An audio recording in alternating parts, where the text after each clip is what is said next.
What's up for October? Some great moon and planet pairings, a mission to a metal-rich world, and a partial eclipse of the sun.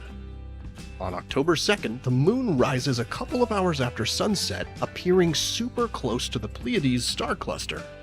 Look for them low in the east after around 10 p.m. They travel across the sky together that night, leaving another opportunity to see them the following morning. In the pre-dawn sky on October 3rd, the moon appears a couple of finger-widths apart from the Pleiades, having moved a bit in its orbit around Earth during the night. Look for them high in the southwest, flanked by Jupiter and the bright red giant star Aldebaran in Taurus.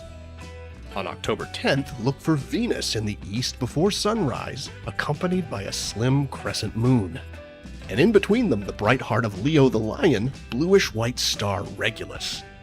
On October 23rd, look toward the south an hour or two after sunset to find the moon, about 70% illuminated, hanging just beneath the planet Saturn. Their close proximity in the sky will make for some easy telescope viewing of these two skywatching favorites. The following evening, the moon will still be nearby, having moved to the east of Saturn. The full moon on October 28th rises together with planet Jupiter. These are two of the brightest objects in the sky, and seeing them so close should make for quite an impressive sight. When you gaze up at Venus, or Mars, Mercury, or even at Earth beneath your feet, do you ever wonder how these planets formed out of stardust? That's how planetary scientists think too. And this month, NASA's launching a spacecraft to seek insights into how the terrestrial planets developed.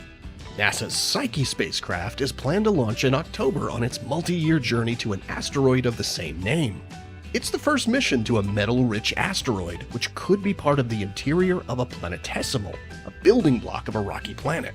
Asteroid Psyche could also turn out to be a different kind of iron-rich object that's not been seen before. Whatever its story turns out to be, it's hoped the mission might show us how Earth's core and the cores of other terrestrial planets came to be. On October 14th, skywatchers in the Americas will have an opportunity to see a special type of solar eclipse called an annular eclipse. Along a path about 125 miles wide, the sun will appear as a narrow ring of light, which is often called a ring of fire. This narrow circle shape is also known as an annulus, giving this type of eclipse its name. Solar eclipses happen when the moon comes between Earth and the sun and covers at least part of the sun in the sky. When the moon covers the sun completely, we get to observe a total eclipse. But sometimes the moon is a bit farther away in its orbit when an eclipse happens, making it look a little smaller in the sky and just a bit too small to completely cover the sun. When that happens, it enables us to see an annular eclipse. The path of this partial eclipse sweeps across the Americas, beginning in southern Canada and crossing the western US before moving across Central and South America. Outside the annular eclipse path, those within the viewing zone will still see a partial eclipse. The maximum amount of the sun that will be covered by the moon depends on your location. Now, eclipse fans won't have to wait long for more excitement. Next April, a total solar eclipse will sweep across the US. Check out NASA's eclipse resources online for info about both eclipses, where they'll be visible, and tips for safe viewing. Here are the phases of the moon for October. Stay up to date with all of NASA's missions to explore the solar system and beyond at nasa.gov.